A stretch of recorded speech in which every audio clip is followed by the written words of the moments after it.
Today I want to talk about being a self, which is a perfectly ordinary experience that we all have.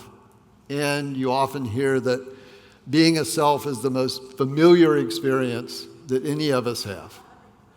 And I want to argue today that it's also probably the most extraordinary experience that any of us have, is just the experience of being a self, just an ordinary self. And we're often advised, for example, that being a self is sort of a problem, and the self is something to get beyond, or maybe even we should kill the ego in order to move on. And I'm going to suggest that we need to give the ego a little bit of respect and appreciation and kindness, because the ego really does a lot of things for us. So, I'm not really going to talk about ontology. I'm not going to try to give you any kind of theory of the self.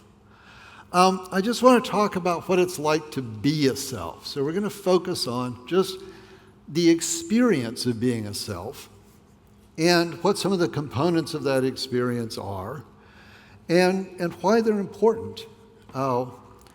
What happens in particular when they start to break down. So let's think a little bit about what's involved in being a self. And there's really a whole lot of stuff that's involved in being a self. So we all have sensory experience, for example, that we know it's our experience. You know, I'm seeing something, you're seeing something, I'm saying something, you're hearing something. We have emotional experiences. That's a very important part of being a self. So I feel a certain way, and I know that it's my feelings that I'm having. I'm not, for example, having your feelings.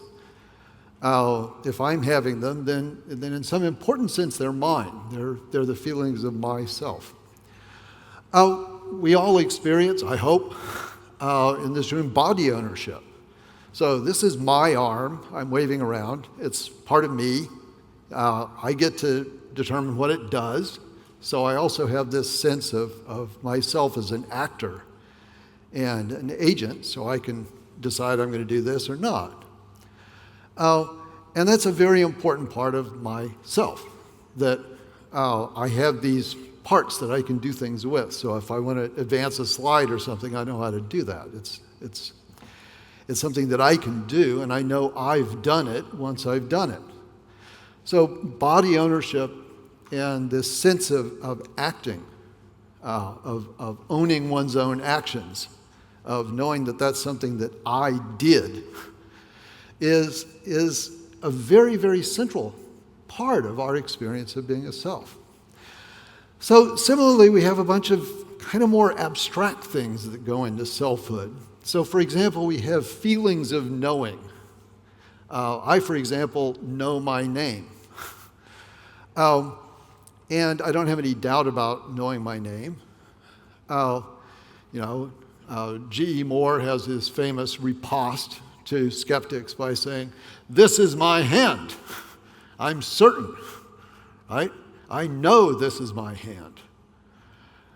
So we have this strong kind of epistemic sense of knowing certain things or believing certain things. I mean, philosophers regard belief as kind of a watered-down form of knowledge, or knowledge as sort of an amped-up form of belief. There's not a lot of clarity about what those words actually mean, but we can recognize the feeling that we have when we claim to know something. Similarly, we have an existential feeling. So we are quite certain that we exist. And there's a certain feeling associated with that. And people can have existential uncertainty and existential angst and all of that, in which they become kind of worried about whether they exist. And that wouldn't make any sense if we didn't have this feeling of existence that's tied to us, that's an actual component of selfhood. We have memories, and in particular, we have episodic memories, And we're the main actor. We're the main character in our episodic memories. So when you think back to your college days or your childhood or some other event in your life about which you have episodic memories, you recognize yourself as a character in those memories. And moreover, you identify the memory as yours. And having those memories is a very important part of defining yourself. It allows us to say, oh, I have this history.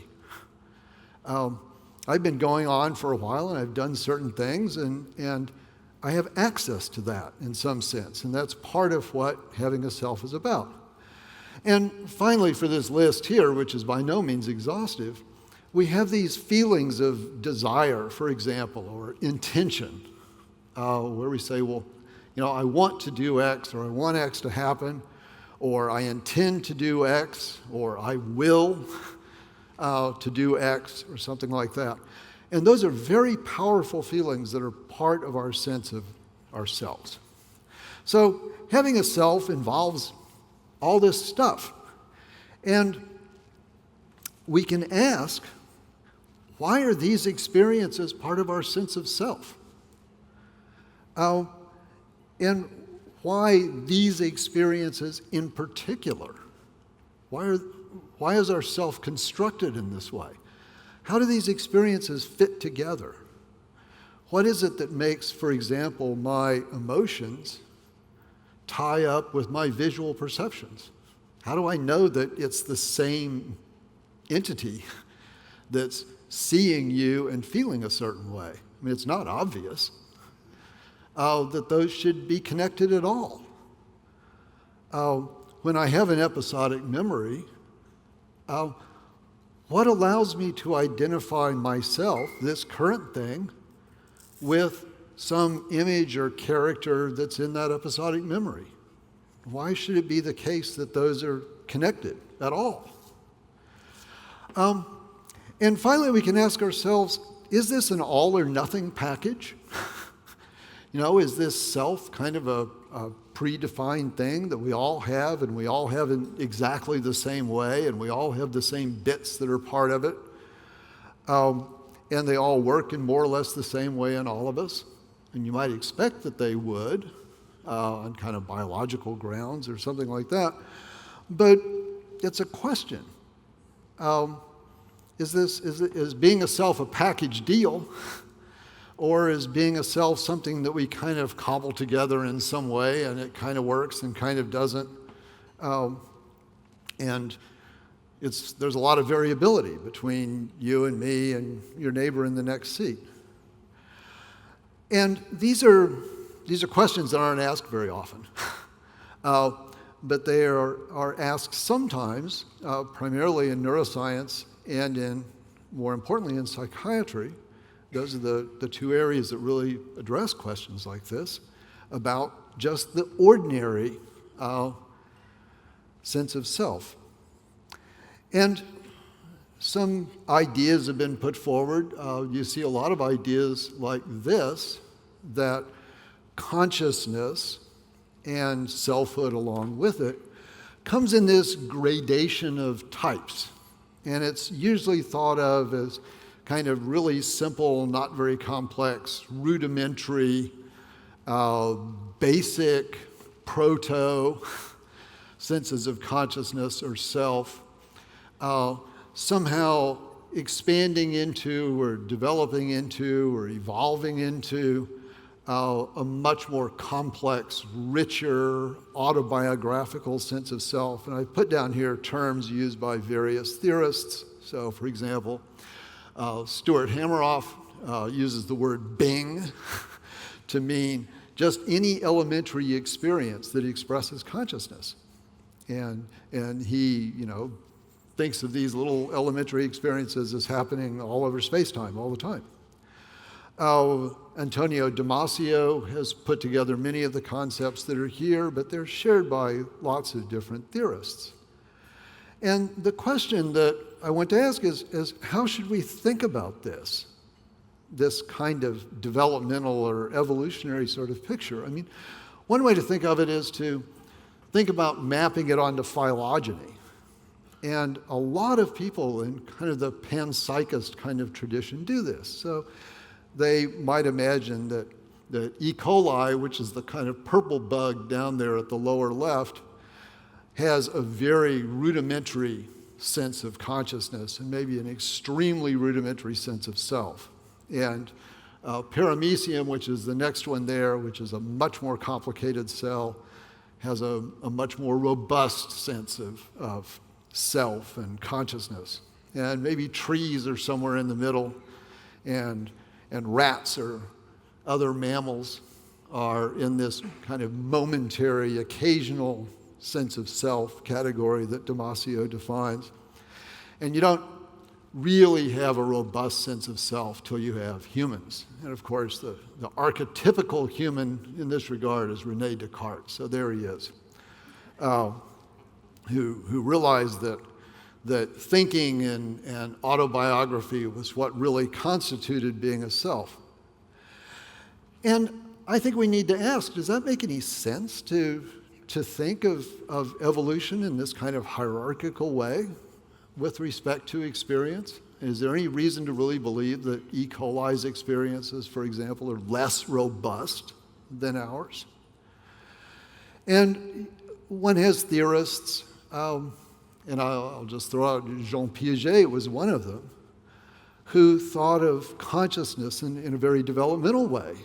So one can imagine that neonates, for example, are kind of in the position that I put E. coli here, of having only a very rudimentary and proto sense of self. And that as, children grow up, they're kind of in the position of the tree by preschool, and maybe teenagers roughly correspond to rats. And it's not till you become a professor or something that you get to Descartes' position. And I think also with respect to this kind of developmental framework, we want to say, really? Do you really believe that, for example, a neonate has this only very rudimentary consciousness, an only rudimentary sense of self? But I think overarching those two questions is this question. What makes us the paradigmatic case? And we're familiar with our own sense of self, we're familiar with our own consciousness, but then when we step into the role of theorists, we say, okay, we must be the best, right? The top. And that reflects the old kind of great chain of being thinking from back in the 1800s, where evolution was thought of this progressive process that ended in man. But I think we maybe should call that a little bit into question. So enough for theory. Let's just talk now about experience and how it fits together. So here's a visual experience for you, if I can find the right button. No, that one. This is a picture that Alison took in a cloud forest in Costa Rica.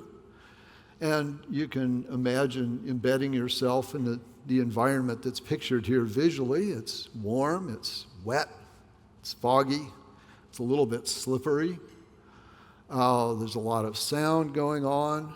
There are all sorts of interesting aromas permeating the air. It feels very wild. It's a little bit apprehensive to be in this environment. You never know what's going to happen next. Costa Rica is full of snakes and things like that are not good for you. So when we have an experience like this, a lot of stuff is in play, right? We're perceiving, we're feeling, we're locating ourselves in this environment. We're recalling memories of similar environments. And we can tell you from neuroscience a lot about what's going on in the brain here, and I'm not going to show any more brain slides than this one, but the 2-cent version is that when we're perceiving things, lots of areas in our brain are sending information down to the kind of medial temporal cortex, roughly where the hippocampus is, the system that encodes episodic memories. And it's assembling all that stuff, and we're having an experience of that assembled stuff. And when we remember something, exactly the opposite happens. The memory is processed in that medial temporal area, and the parts of the brain that would have been excited by sensations or emotions are re-excited by the memory. So you have this two-way flow of information, and both of those flows are happening all the time when we're experiencing something like a cloud forest. So we can think of it kind of like this, and I'm putting this in a bit of a representation that recalls Don Hoffman's interface theory of perception. Many of you have probably heard his talks and have heard about the interface theory, but the basic idea is that your conscious awareness is an interface on which there are a bunch of icons that correspond to different sorts of things. So there's an icon for the stuff in the scene you're seeing, and that's somehow labeled vision. And you're also experiencing emotions, for example, or memories, or feelings of embodiment. And all that's there on your interface. But this picture is incomplete in an extremely important way. In fact, all of that is labeled with a little label that says, that's me, right? That's my visual experience. That's my episodic memory. That's my concerns about where I put my feet, because they're my feet and I'm moving them, and I need to put them in the right place. So somehow all of these experiences are tied together by this self-experience that we all have. So we know, however, that it doesn't always work out quite right, and we know that when it doesn't work out quite right, things can get really weird and unusual. So, for example, you've probably heard of the rubber hand illusion. How many of you have heard of the rubber hand illusion? So about half. It's very easy in the laboratory to convince subjects that a toy rubber hand is actually their hand, and to make them flinch when you threaten the rubber hand, or feel things when you stroke the rubber hand with a piece of cloth, or tickle it with a feather or something like that. And, you know, their real hand they've kind of lost touch with, and they've completely identified with the rubber hand. So this notion of body ownership, you can mess with, and it's really easy. But you're also all familiar with the experience of, for example, driving a car. And most of you probably haven't driven backhoes. What's my computer trying to tell me? But it works the same way there. If you're operating almost any tool, you can extend your parapersonal space to encompass that tool, and you can extend your sense of your body to incorporate that tool. So you actually think to yourself when you're driving your car, oh, I can get in that space between those cars. You don't mean your body, you mean your car. So you've identified your car with you.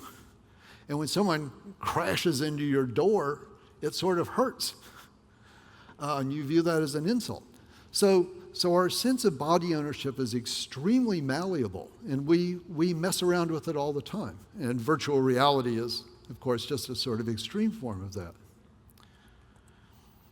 Here's another example. You may remember the book, The Origin of Consciousness and the Breakdown of the Bicameral Mind by Julian Jaynes, which came out 30, 35, 40 years ago, a long time ago, when I was in school. And he had this theory that at the time of the Iliad, so Homer's time, 1000 BC or so, people did not yet have self-reflective consciousness. And when they heard a voice inside their head, they thought it was God.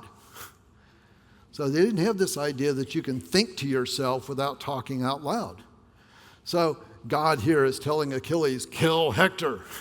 And Achilles, of course, is thinking, I'm going to go out and kill Hector.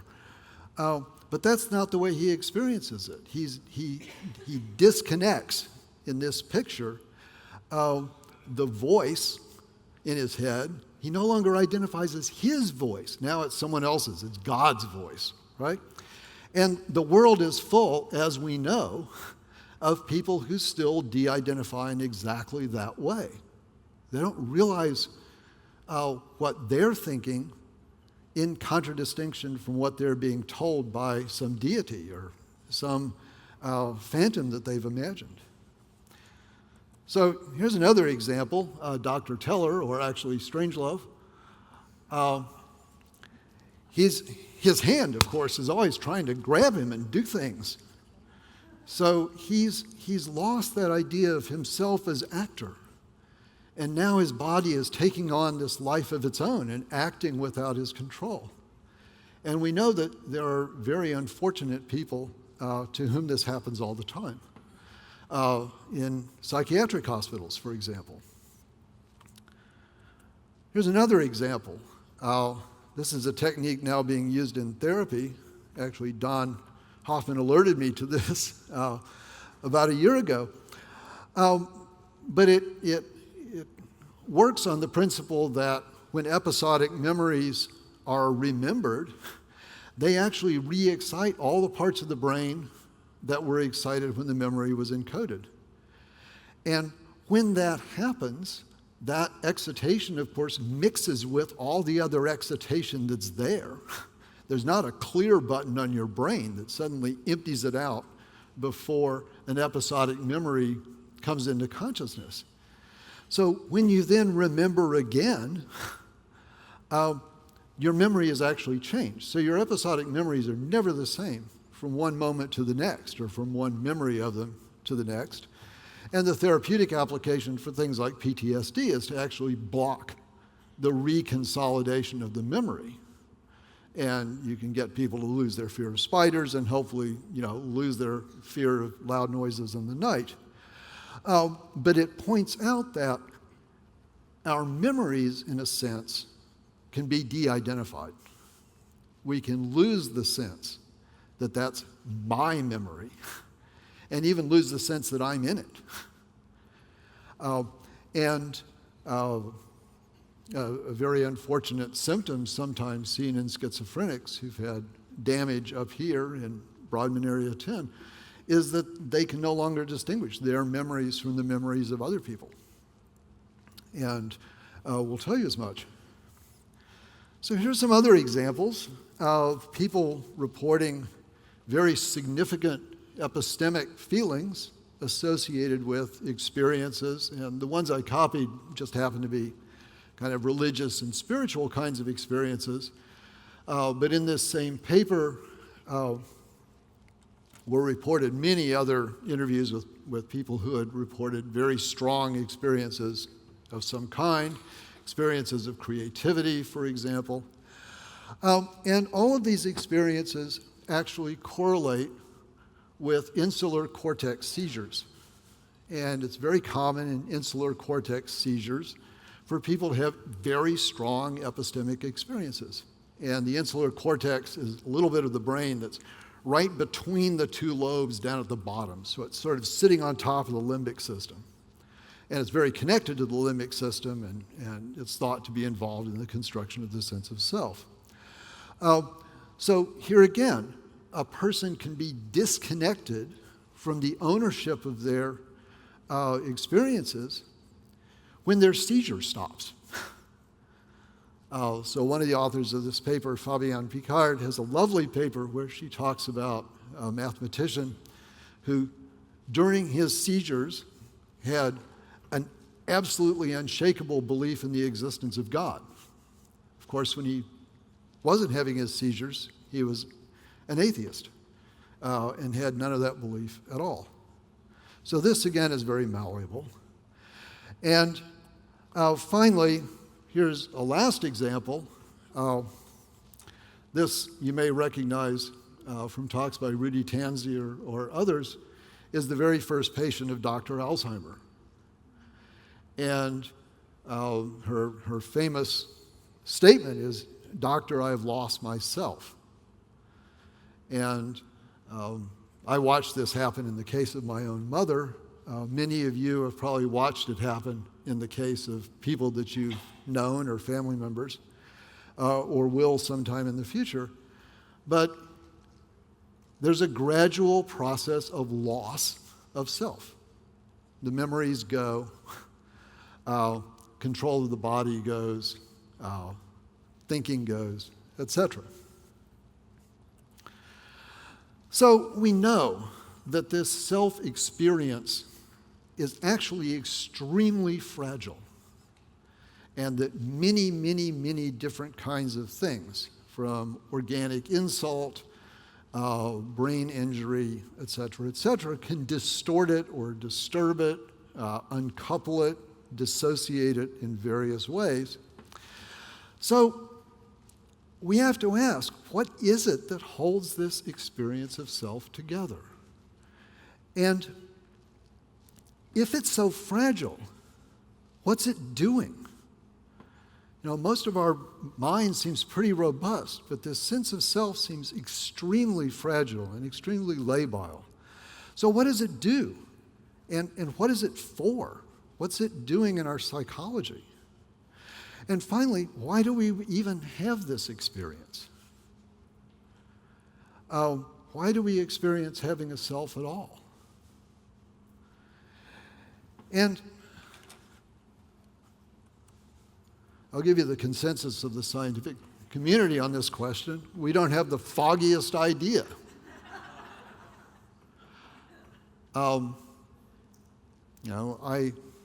I have sort of my own vague hypotheses, one of which is that the self is sort of a really cheap way to keep our experiences organized, and so our brain implements one. And it may be fairly recent, and it's not very powerful. It's just sort of a cheap hack. But basically, we don't know. We have no clue what really keeps this experience of a self going. But it sure is nice to have one. So next time someone tells you your ego is a problem, kind of appreciate the fact that you've got one, because not having one can leave you in a really, really bad condition. So thank you.